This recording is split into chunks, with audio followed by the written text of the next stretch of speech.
So let's talk about inspections. That's a very important part of the process and something we highly recommend, regardless of whether you're buying a new construction or a house that you've been living in it, you know, you were renting and now you decide to buy. It doesn't matter the circumstances. Inspections is something that we always recommend to get done. Yes. Always when you're buying. Oh, yes. There are As cases a buyer, definitely. where as sellers, we often recommend a pre-inspection. So let's get ahead of the game, because you know that buyer is going to get an inspection, and 90+% of deals that fall apart are falling apart in that option period. And usually because of something that's going on with the house that nobody knew about and we can't come to terms about. So if you can get that inspection up front, then you can get ahead of it. And there's a little bit usually less expensive and less rushed ways to get it repaired prior to, so it doesn't come up or doesn't cause an issue. And then you can also present that and share that with buyers, so that when an offer is made, they go get their inspection and they come in and they say, hey, it had this, this, this, and this. And say, okay, well, that we didn't know about, but all of this was on the inspection that we gave you when we were negotiating this price. So exactly. That's included there. And that was really most prominent, again, during the 2020 to 2022 period of time, when buyers were just begging sellers, you know, I'll give you my next-born child if you let me have this house. And so it was really good to get ahead of it, because that's when you have a little bit more control. Whereas once the buyer gets under contract and they're in their option period, they gain a little bit of that control back and say, okay, well, now we've got it.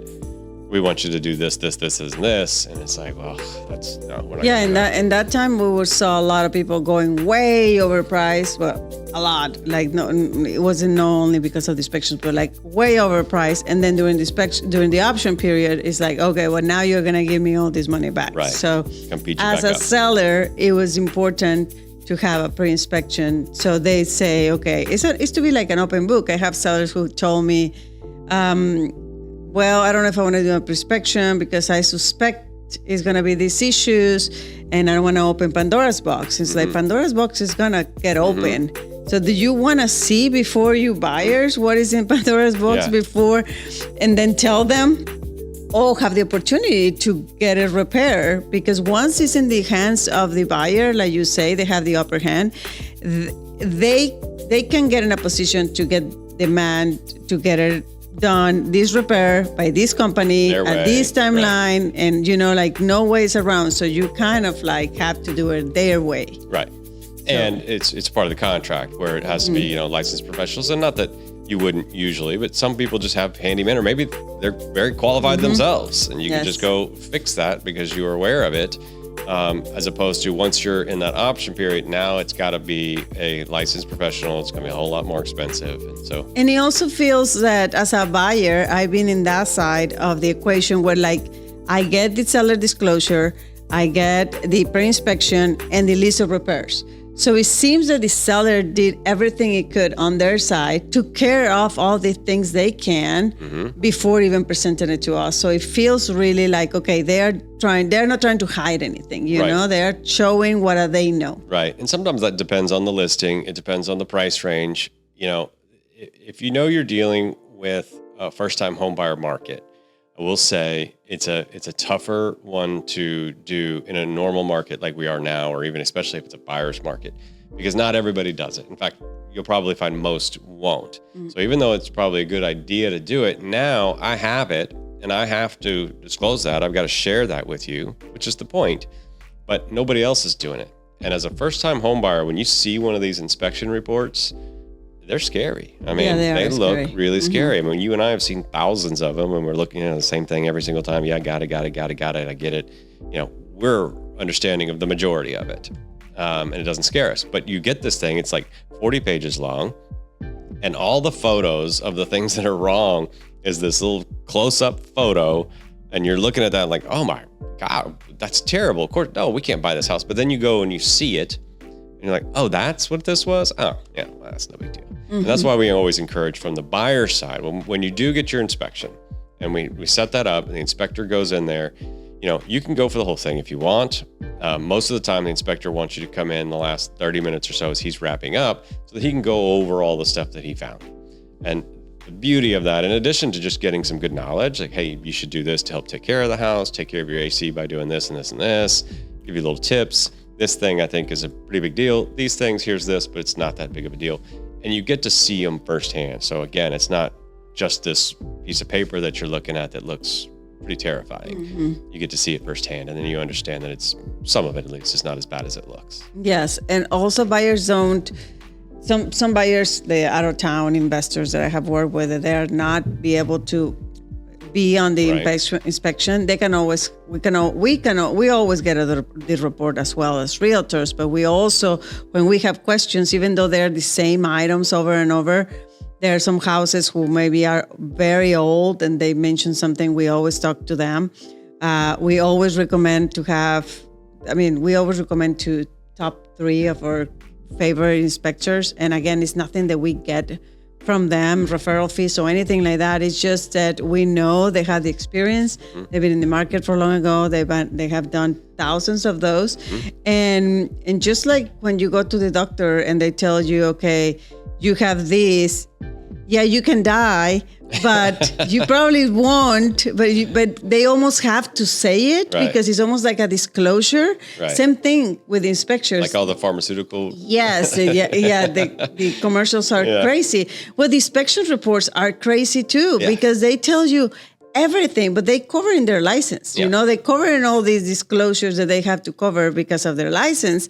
So it is important that when you're working with a realtor, you have to, they have to be experienced on this type of inspection reports, because we have seen even a 40-page inspection report in a brand new home. Like brand new home that you're going to be the first person living in it. We even then recommend to have a third-party inspector hired by you, because the builders normally hire their inspectors and to look at all their things and be code, and then the city comes and everything. But it is crazy how these inspection reports sometimes, if you are not familiar with them, it can be very intimidated. Oh, yeah.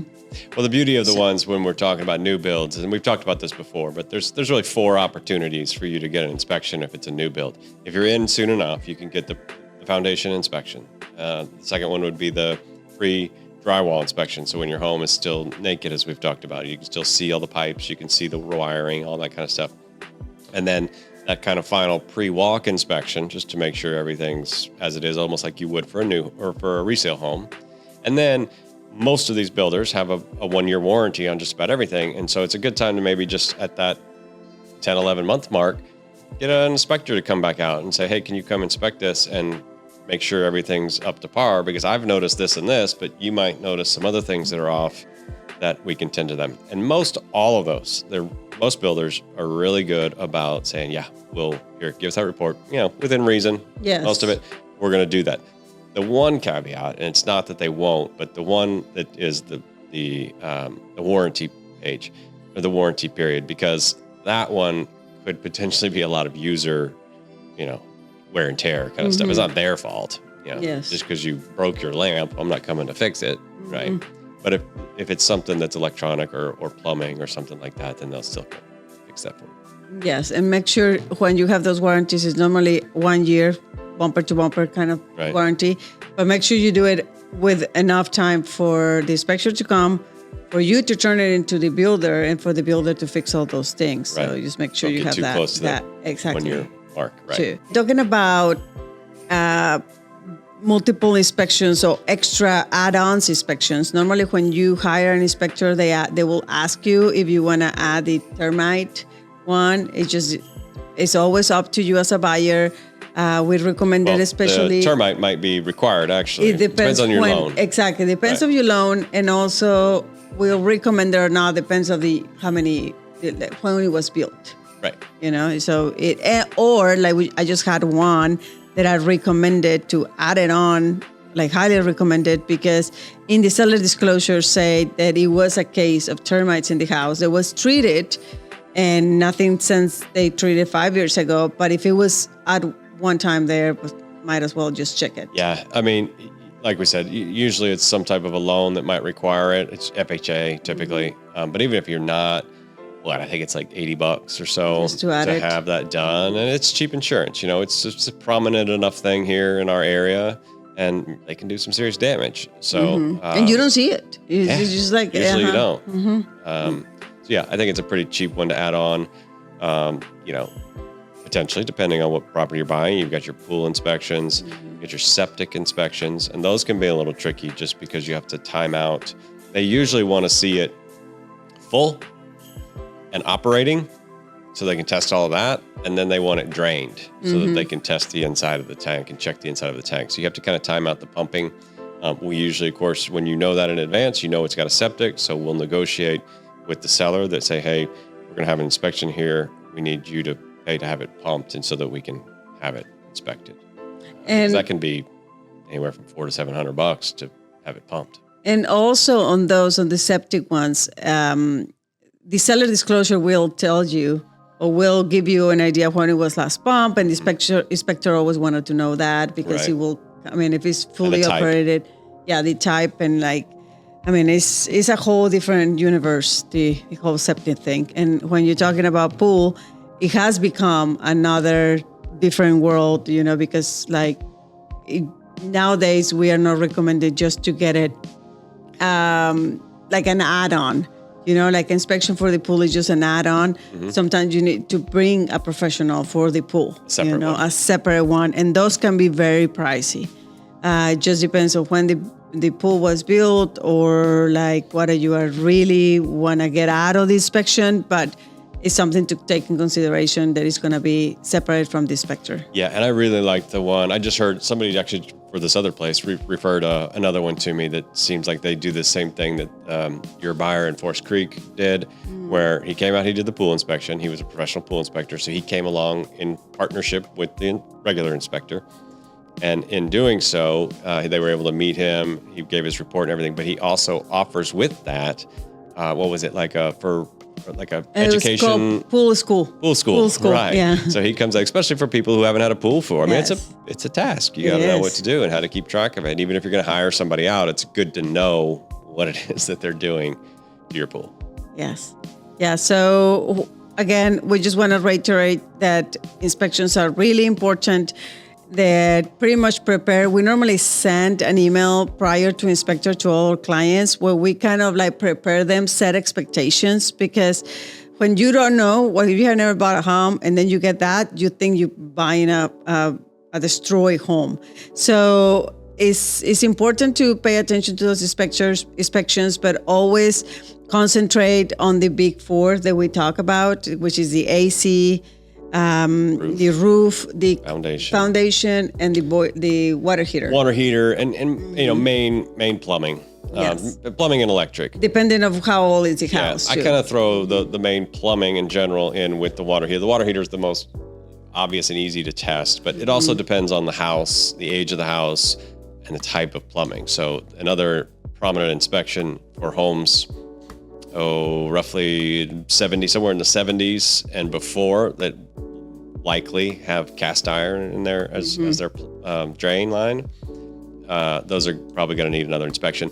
And, nowadays, most of them just do use cameras. There's what's called hydrostatic testing, which I am not at all a fan of. I won't go into the details as to why, but it's the reason that you have to get permission for that one from the seller in advance. You can't just go in your inspection and just do a hydrostatic test, because in theory, if these pipes are a little old and brittle. Is it one that they put pressure? They put pressure. They put a tube, almost like a balloon, and they blow it up so that it blocks the water so that they can get the thing to hold water. Otherwise, a drain is designed to just drain water out, which is one of my little beefs with it, because most drain lines are never full of water. If your drain line's full of water, you got a bigger issue. Then it might have a little hairline crack. It's not holding exact. But yeah, when they do that, if it's maybe semi-brittle, it can cause that to break. And they have a disclosure for that. They have a whole addendum for it, an amendment for it when you're signing that, hey, if it breaks, who's paying for it and how much? And it's really kind of a scary little thing to say, because the seller doesn't want that. Buyer doesn't want it either. What do you mean I have to pay for it? If this guy busted, I've got to pay for that? And nowadays, I feel the technology of the camera gives you better. Everything. And it's really almost like a 360 view of everything going in. Right. And it is a good idea to kind of get those done, especially in the older pipes. You know, if there's 0 issues and it's a relatively new place and it's all PVC, you know, maybe not. Just kind of depends. But yeah, those older ones, it's a good idea to get the inspections done. Yeah, and again, those type of inspections are separate for your general inspector. Yeah. So it's something maybe you should like talk to your realtor about it, of which of the inspections may make sense for this house in particularly, because in that option period where you are performing all those inspections, you normally put some money into it. You put your escrow money and your option fee money. And if you decide that it's too much and you don't want to deal with it, you lose your option fee money, but you also lose all the money that you put into those inspections. Right. And those are not cheap. So sometimes can be thousands of dollars out to just go through that option period to see if you want the house or not. Time lost and all that, starting over and all that kind of stuff. Yep. And on the different types of inspections, as we're saying, I mean, there's more. There's most inspectors are very good at, especially the good ones that we keep on file, they have great broad knowledge of all of this stuff. And they're going to go in, they're going to say, hey, here's what I see. Every single one of them, no matter what they find. It's just the CMA part of this, or CYA, cover your ass part of this for them is to say, okay, here's what I found. Here's what I found on the roof. Recommend licensed roofer come out and check. Here's what I found on the electric panel. Recommend an electric come out and double check it. Here's what I found on the plumbing. I recommend. And so it's good to know that up front. That's good. And if we are seeing things, and again, if you go to the report, the inspector is going to tell you, this isn't a big deal, or here's why. Or, hey, yeah, there's something going on here. I'm not a plumber, so I recommend you have one. And that's when we like to make sure we have enough time in our option period, try to get that done as early in the option period as possible, so that if cases like that come up, we've got time to send that plumber out there, or that electrician up there, or that roofer up there to get us not only a better idea, but perhaps a bid that we can then present to the seller. Yep. But as we always say, each case is different. So make sure you ask all those questions. And if you have questions about it, just feel free to contact us. Call me.